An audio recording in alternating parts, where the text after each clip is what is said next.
Insemilkom merħba l-programm News.mt. Ħafna drabi nsibu ruħna nitkellmu dwar l-ilma għal xi raġuni jew oħra dan l-istaġun, pereżempju l-ilma jissemma għaliex hija xitwa partikolarment xotta. Iżda llum se naqbdu angolatura differenti. Infatti, żorna il-laboratorju tal-Korporazzjoni għas-Servizzi tal-Ilma. Hemmhekk qed isir ħafna xogħol ta' żvilupp illi jixraq dan il-laboratorju.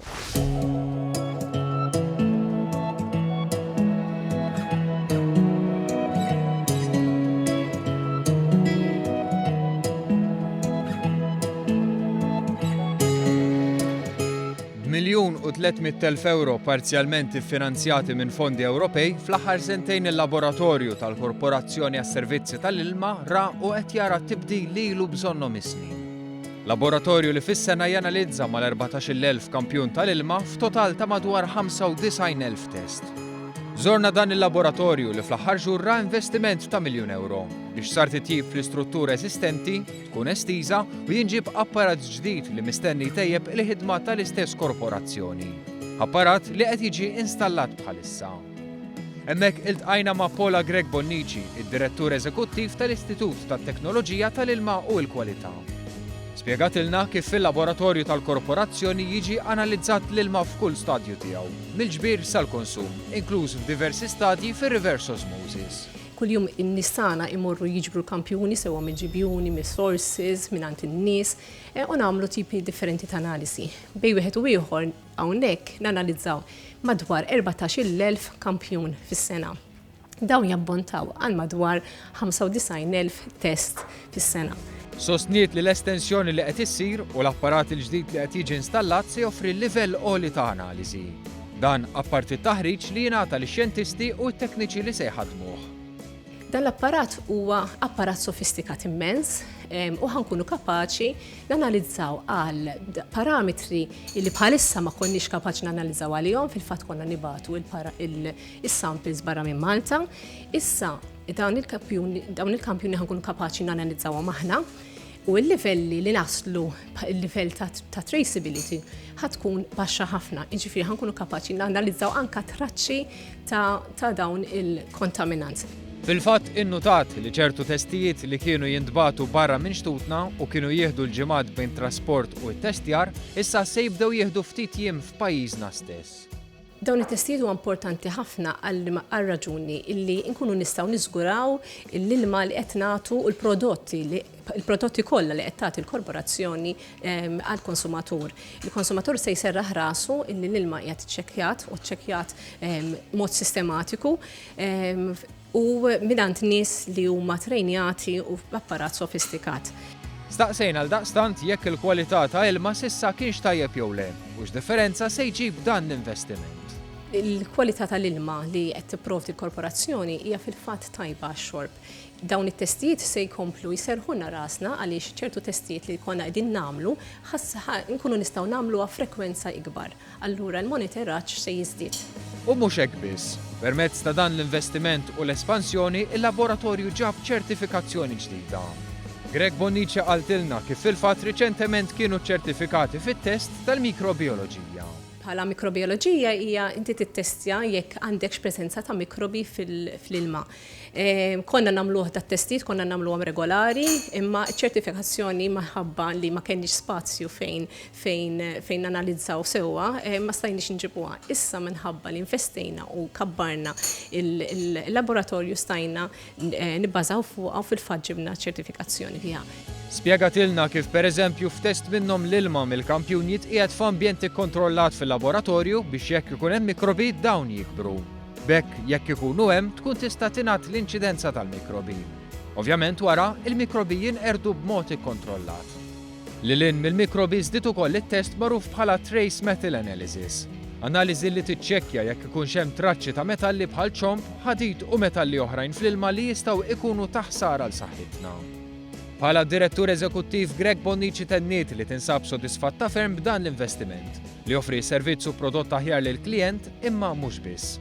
Joffri wkoll motivazzjoni ġdida lill-istaff flimkien ma' opportunitajiet ġodda ta' tagħlim u taħriġ biex jikbru fil-karriera tagħhom. Inna żmien naħdmu f'dan il-laboratorju u dejjem mexxejna u dejjem stinkajna.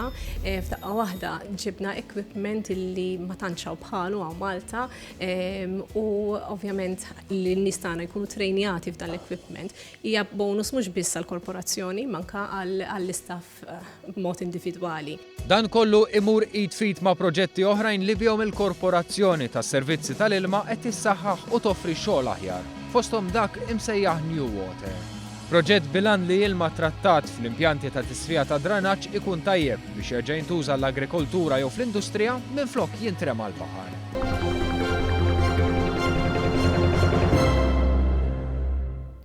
Imississa illi naqsmu il-fliegu morru fil-gżira Awċija eżattament iċ-Ċittadella illi qiegħda tingħata lura il-ġmiel kollu tagħha. Infatti bħalissa għaddejjin xogħlijiet li diġà swew ma' 12 miljun euro l-parti kbira minnhom fondi Ewropej. Naraw x'inhu għaddej.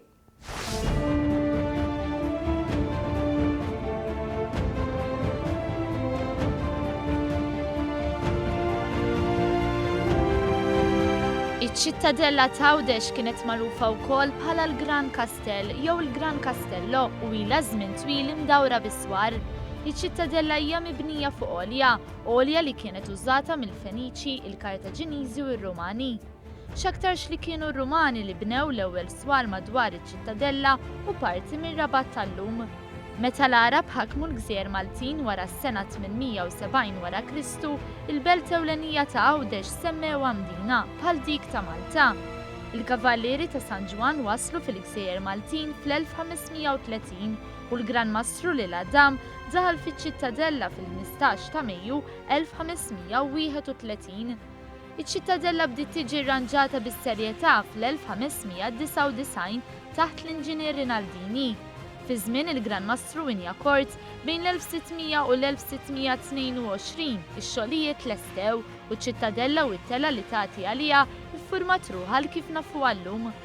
Il-katedral li huwa dedikat lil Santa Marija jiddomina kwalunkwe xena taċ-Ċittadella huwa mibni fuq stil barokk u l-pjanti saru mill-perit Lorenzo Gaffam. Il-katedral kif inbena bejn l-1696 u l-1711. Fil-katedral insibu arkivju u mużew, filwaqt li minn barra l-katedral fiċ-Ċittadella nsibu bini ieħor importanti.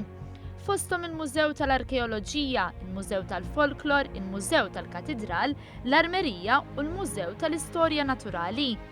Dan kollu wassal biex il-post kien sottomess biex ikun fost il-ġmiel naturali uniku li l-UNESCO timmarka madwar id-dinja.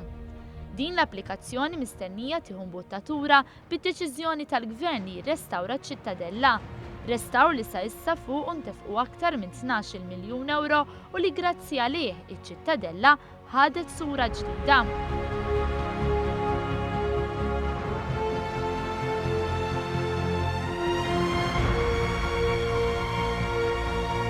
Tista' tgħid li miswar il-ġewwa illum il-post huwa wieħed mibdul bix-xogħol li għalih diġà ntefqu aktar minn 12 miljun euro jidher evidenti fuq diversi binjiet li jkomplu jollu l-valur storiku ta' dan is-sit. Dan għax issa huwa fi stadju avvanzat ix-xogħol ta' restawr fuq iċ-Ċittadella. Dan il-post qed ikompli jsir attrazzjoni mill-isbaħ. Għal snin twal iċ-Ċittadella kienet spiċċat b'toroq imkisra, art perikoluża, bini nieżel u ħaxix ħireġ minn kull imkien. Iżda llum żjara fil-post turi kif iċ-Ċittadella reġa' għandha l-karattru ta' belt fortifikata u mhux ta' fdalijiet mitluqa. Fdalijiet li qegħdin hemm biex jitgawdew tant li bħala parti integrali mill-proġett tal-Gvern kien hemm żieda ta' aċċessibilità bit-twaħil ta' stairlifts f'diversi partijiet. Fl-istess ħin saret ir-riġenerazzjoni tal-foss fi ġnien għall-familja, xi ħaġa li tagħtużu mill-ġdid lil taraġġ mibni fil-ħitan tas-swar. B'hekk mill-inħawi tas-sur, in-nies tista' litteralment tasal fil-qalba taċ-Ċittadella minn ġol foss, bla xkil ta' traffiku u b'mod ħafna aktar faċli. Il-perit Teddy Busuttil spjega kif fil-waqt li l-pubbliku jista' jgawdi x-xogħol li sar mis-swar il-ġewwa għad hemm xi xogħol xi jsir fuq in-naħa ta' barra tas-swar.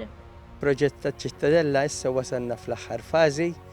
Il-proġett kien jikkonsisti f'diversi items li kienu ir-restawr tal-faċċati, ir-restawr tar-ruwins, għamilna s-sistema tal-infrastructures kollha ġdida, il-pjazza tajnija dera oħra, għamilna l-uplifting tal-ditch u hemm il-visitor center ukoll.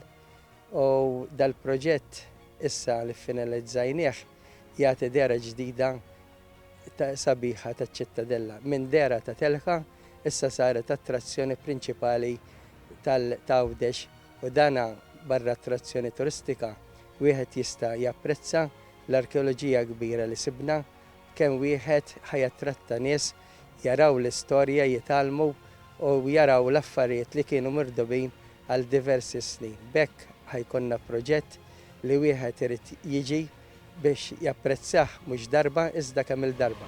Waqt ix-xogħol fuq il-proġett saru wkoll sejbiet arkeoloġiċi, sejbiet li flimkien mal-impenn tal-Gvern li jieħu l-aħjar minn dan il-proġett waslu biex kien mibdul totalment kif spjega l-Ministru għall-Għawdex Anton Refalo. Huwa proġett kbir, proġett li aħna bħala Ministeru ta' Għawdex riġna mhux inqas minn 22 tender fejn l-amministrazzjoni l-oħra kienet ħarġet tender waħda biss. Huwa proġett tista' tgħid illi meta din l-amministrazzjoni ħadet il-gvern f'idejja bdilneħ kompletament, żidneħ kważi 100% anki maħabba s-sejbiet illi għamilna fiċ-ċittadella u naħseb dan il-proġett apparti l-aspett storiku tiegħu huwa proġett illi ser jagħti valur miżjud lill-Gżira Awċija. Proġett illi punt importanti fih kien apparti l-aspett storiku huwa illi għamilna ċ-ċittadella aktar aċċessibbli għal poplu Malti u għal poplu Awċi fejn għamilna mhux inqas minn 4 lifts ċ-ċittadella u bekk it-turist illi jiġi ġol Gżira Awċija jkun jista' jgawdi aħjar dan il-proġett li nista' ngħid biċċi minn quddiem huwa ġawra għal Gżira Awċija.